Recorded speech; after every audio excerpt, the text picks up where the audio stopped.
lo que ellos querían era crear un fundamento para su futuro en cuanto a analíticos, ¿no? La futura es, digamos, arquitectura de analíticos de 3M. Entonces, fue un proceso exhaustivo en el que en los que ellos evaluaron varias soluciones, entre ellas Amazon Redshift, y cuando 3M decidió firmar con Amazon Web Services la utilización de Redshift, es porque el comentario principal que hicieron fue: sabemos que hay tecnologías muy competitivas, que es un mercado muy competitivo,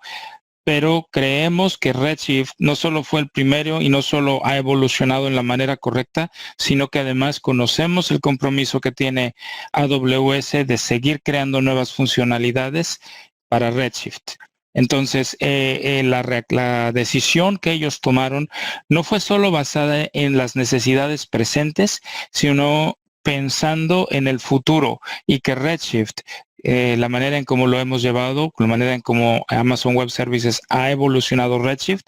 mantiene un compromiso con nuevas funcionalidades a futuro. Concuerdo totalmente, y creo que este es un claro ejemplo de lo que la tecnología puede hacer para poder ayudar a los clientes en su negocio. ¿Por qué un Data Warehouse en la nube es una mejor solución se presenta como una mejor solución que un Data Warehouse en el data center, un Data Warehouse on-premise? Bueno, mira, yo creo que los beneficios son diversos, son muchos en términos de flexibilidad, en términos de cómo tú puedes utilizar tu Data Warehouse para que mejor se alinee a la necesidad de negocio que tienes. Y mira, cuando hablo de flexibilidad me refiero a que, por un lado, quizá puedas ver a un Data Warehouse como una solución en la cual centralices toda la información que viene de tu negocio, ¿no? Y que de alguna manera también el Data Warehouse lo veas como una herramienta que tiene esa flexibilidad de integrarse con el lago de datos, ya sea para exportar o para importar información nuevamente de lo que está en el lago de datos, pero manteniendo esta fuente o este punto de consumo y de procesamiento de datos centralizado en el Data Warehouse. Y entonces esta capacidad que tiene el Data Warehouse de poder integrarse con el lago de datos es algo que ahora se le está llamando muy comúnmente en el mercado como Lakehouse, ¿no? En donde agarramos de ambos mundos lo más importante de ellos, lo más relevante, y lo ponemos a disposición de los clientes a través de ¿qué? De un Data Warehouse, ¿no? Y esa es una de las capacidades que tiene Redshift, que tú lo puedas tener como este repositorio centralizados con tus fuentes ingestando información hacia él, pero que también tiene esa capacidad de poder integrarse con el lago de datos para poder exportar e importar información, y siempre manteniendo el acceso para consumo y exploración de tu información con tus herramientas tradicionales, ya sea por una interfaz de SQL convencional o por algún otro tipo de adaptador personalizado que tengas, un API o algún otro tipo de aplicativo a través del cual tengas que interactuar con la información que tienes en el Data Warehouse. Ahora, por otro lado, también podemos ver que el tener este tipo de flexibilidad que brinda Redshift te permite también ya ingestar información también desde otros puntos, desde oficinas remotas, desde móviles incluso, y no importando la ubicación en la que te encuentres. ¿Por qué? Porque el hecho de tenerlo en la nube tienes también diversas maneras de poder establecer una conectividad con él y poder hacer ingestión de información. Ahora, siguiendo este concepto de Lakehouse, donde un Data Warehouse tiene esa capacidad de interactuar o de integrarse con un lago de datos para importar y exportar información, podemos verlo desde otra perspectiva también, donde aquí en Lakehouse se utiliza un lago de datos como punto centralizado, como repositorio central, en donde toda la información llega y se centraliza en ese lago de datos. Y aquí Redshift sirve como un elemento o una herramienta que permite precisamente realizar el procesamiento que pueda ser accesado de manera global desde cualquier otro punto en alguna otra oficina remota o en algún otro de los móviles en específico, ¿no? Pero siempre manteniendo tu repositorio centralizado en el lago de datos. Y entonces aquí el Data Warehouse viene a ser ya un rol o una función más como de un elemento de consumo o de presentación de datos, más que de repositorio centralizado donde tengas tú visión de 360 grados de la información. Y de alguna manera también siempre teniendo esa capacidad en el lago de datos de poder realizar el procesamiento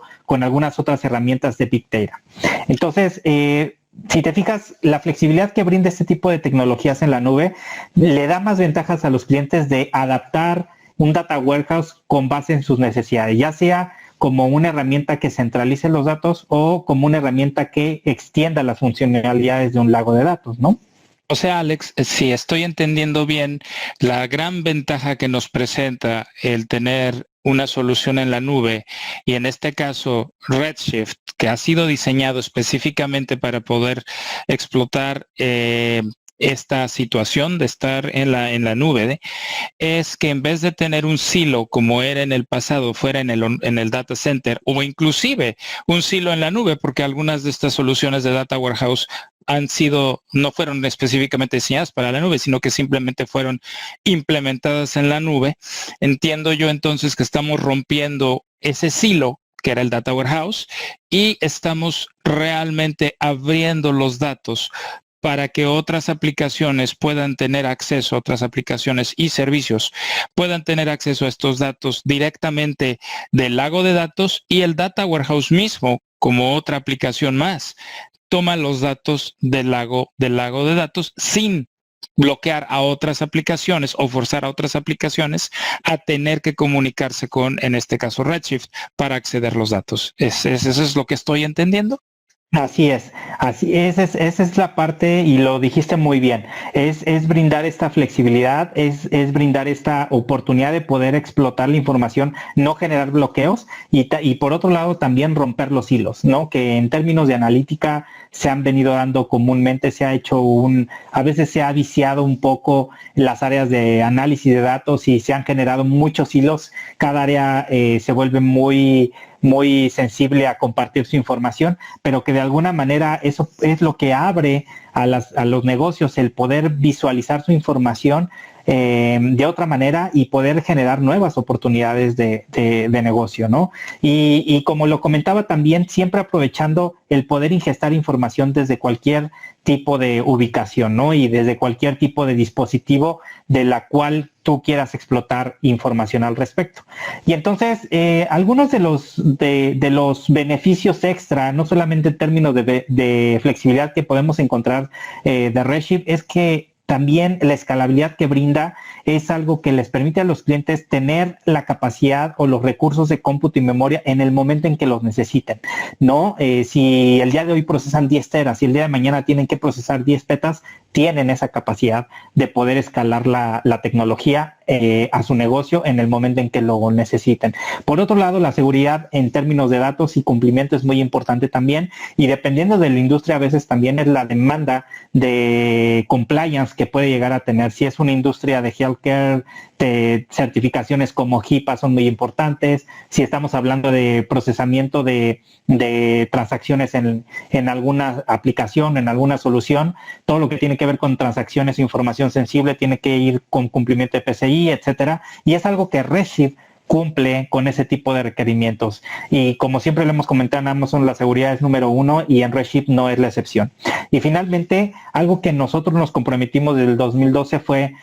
bajar los costos para que sea una tecnología accesible para otros clientes, independientemente del tamaño de compañía que sean. Y entonces es una tecnología que sigue brindando ese beneficio de mejorar los costos y de bajarlos para hacer una tecnología que pueda ser flexible para cada una de los clientes que tenemos. Pues realmente aquí podemos ver que estos 4 principios han liderado desde el 2013 que se puso en el mercado Redshift en cuanto a las nuevas funcionalidades que se le dan a los clientes. Así es. Muy bien. Ahora, si nos pudieras compartir, Alex, ¿qué es lo que hoy día se está haciendo en AWS para seguir innovando en nuestra tecnología de data warehousing, específicamente en Redshift? Digo, hablábamos de la visión que tenemos, del crecimiento que tenemos. ¿Qué nos puedes compartir en específico de nuevas funcionalidades de Redshift? Y quizás podamos platicar un poco de las cosas que están por venir, ¿no? Como visión. Sí, mira, como lo comentábamos, constantemente Redshift ha sido uno de los servicios internamente en Amazon que más ritmo de innovación ha tenido, es decir, que más funcionalidades se le han agregado. Y algo que quería compartir con todos ustedes en esta sesión es algunos de las funcionalidades muy relevantes que durante el 2019 generamos con este servicio, ¿no? Y sobre todo, estas funcionalidades estuvieron basadas en 3 pilares. Por un lado, mejorar el desempeño y la escalabilidad. Por otro lado, la integración y extensión con lagos de datos. Y por otro lado, también en el mantenimiento y en la operación de esta tecnología. Entonces, hablando de desempeño y de escalabilidad, mucho de lo que estamos aquí buscando es poder, por un lado, buscar el desacoplamiento de lo que es el cómputo y el almacenamiento para que el Data Warehouse o Redshift escale muy diferente a como un Data Warehouse tradicional escala, que es muy lineal, ¿no? Es decir, agregando nodos y que estos nodos escalan tanto almacenamiento, memoria y cómputo. Aquí estamos buscando hacer ese desacoplamiento para que realmente se pueda lograr ese crecimiento de manera independiente y con base en las necesidades. Por otro lado, también estamos buscando la parte de integración con el lago de datos y voy a hablar un poquito para entender un poquito al respecto sobre esta integración sobre Federated Queries, que es una funcionalidad bastante interesante y cómo es que estamos buscando adaptarla. Y por otro lado, en términos de la administración, estamos buscando automatizar muchas tareas de los clientes, tareas que de alguna manera son mantenimiento y operación de un data warehouse que no generan valor para el negocio, pero que se tienen que hacer. Entonces, mira, cuando hablamos de desacoplar, estamos buscando que en este clúster que se genera de Redshift podamos desacoplar el almacenamiento de lo que es el cómputo y la memoria para que los clientes, si solamente requieren del escalamiento del almacenamiento, escalen el almacenamiento únicamente. Y si requieren de hacer el escalamiento de los nodos de cómputo y memoria, escalen solamente eso sin tener que hacer un escalamiento lineal en donde los nodos tienen ambas partes. Entonces, aquí, ¿cómo es que estamos buscando realizar ese tipo de opciones? Recientemente integramos esto que es nuestra tecnología de nodos RA3 y estos nodos lo que permiten es precisamente eso, ¿no? Tienen un almacenamiento compartido estos nodos a través del cual se puede escalar con base en el crecimiento de los datos y a su vez también los nodos tienen su capacidad de cómputo y de procesamiento internamente, tienen un cierto almacenamiento, pero no es el almacenamiento principal. Simplemente ese almacenamiento sirve como cacheo para poder acelerar los tiempos de respuesta en el procesamiento de datos, pero que de alguna manera toda la información, el core, reside sobre este almacenamiento compartido, ¿no? Y eso permite hacer este desacoplamiento en el clúster de Data Warehouse para que pueda escalarse de manera independiente cada uno de estos recursos en específico. O sea, sumarizando, Alex, se podría decir que lo que esto permite hacer es almacenar cantidades mucho más grandes de datos de lo que anteriormente solo podíamos almacenar en el almacenamiento local y que nuestros clientes solamente deben de preocuparse por calcular la cantidad de nodos en base a sus necesidades de cómputo, ya no teniendo que preocuparse por la cantidad de datos a almacenar. Esa es una manera quizás de poder definir lo que esta tecnología puede hacer. Tal cual como lo comentaste, o sea, ya no se preocupen porque muchas veces escalan los data warehouse o se tienen que crecer los data warehouse porque ya no tienen la capacidad de volumen para almacenar estos datos, pero aquí teniendo este desacoplamiento ya no se tienen que preocupar por eso y pueden escalar de manera lineal, tal cual. Creo que esa es la idea y creo que lo resumiste bastante bien en esa parte. Y bueno, como lo comentaba también, en el lado de integración con lagos de datos, no solamente vamos a buscar integrarnos con lagos de datos, en este caso en S3, que es nuestro servicio columna vertebral para los lagos, construcción de lagos de datos en AWS, sino estamos extendiendo también esta capacidad para que Redshift pueda integrarse con otras tecnologías de datos como son bases de datos relacionales. De tal manera que a través de esta funcionalidad que se llama Federated Query, lo que buscamos es que Redshift pueda delegar el procesamiento de ciertas consultas hacia otro tipo de motores de base de datos como lo es RDS y Aurora. Y de esa manera poder tener esa escalabilidad y siempre manteniendo a Redshift como este punto de acceso para todo lo que tenga que ver con analítica de datos. Unificar el acceso de analítica hacia el clúster de Redshift, pero que la fuente de procesamiento de estas consultas ya sea internamente en Redshift, en el lago de datos o en cualquiera otra de las fuentes de base de datos relacionales que se tengan. Muy importante este feature porque va a permitir escalar y tener flexibilidad en el procesamiento de datos a través de otros motores de tecnologías de base de datos. Muy interesante, Alex. Bueno, y hablando un poquito estas son dos de las innovaciones más importantes que se le han dado a Redshift.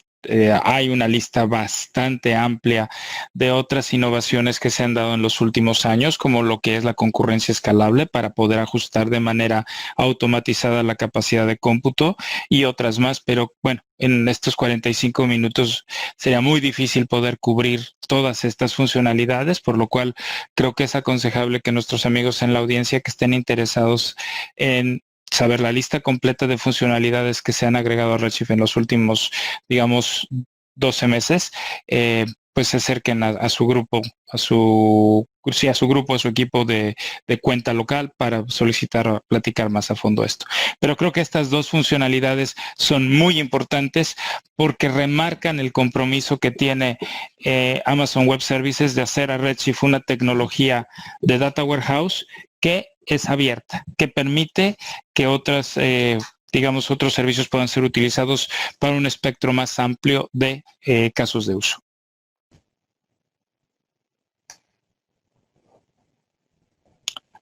Bueno,